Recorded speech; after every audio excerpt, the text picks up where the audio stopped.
ভয়ঙ্কর বৈষম্য হবে এবং দেশটাও বেদখল হতে পারে, নিজের হাতের কবজা থেকে চলে যেতে। কিভাবে? দেশের জনসংখ্যা নীতি হাম দো হামারে দো। সিদ্দিকুল্লাহ চৌধুরী রাজ্যের বিধানসভায় রাজ্যের মন্ত্রী দাঁড়িয়ে বলছেন আমাদের জনসংখ্যা নীতি, মানে সিদ্দিকুল্লাহ চৌধুরী যে সম্প্রদায়কে রিপ্রেজেন্ট করেন, যে সম্প্রদায়ের প্রতিনিধিত্ব করেন, বলছেন আমাদের জনসংখ্যা নীতি হাম দো হামারে চার, পরিবার পিছু 4টে করে সন্তান উৎপাদন করুন।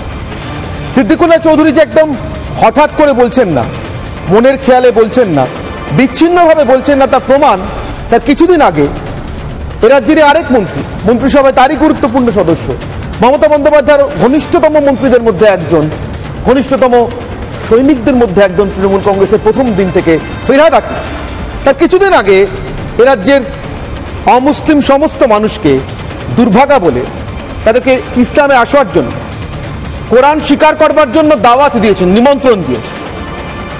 আর সিদ্দিকুল্লাহ চৌধুরী এই কথাটা বলার কিছুদিন পর, এখন থেকে 72 ঘন্টা মতো সময় আগে, ফিরহাদ হাকিম স্পষ্ট করে বলেছেন জনসংখ্যায় বাড়তে বাড়তে বাড়তে বাড়তে একদিন তিনি তার সম্প্রদায়ের কথা বলছেন, বলেই শুরু করেছেন হামারে কম, আমাদের সম্প্রদায় একদিন এই দেশের যারা মেজরিটি, মানে যারা সংখ্যাগুরু, তাদের থেকেও সংখ্যাগুরু হবেন।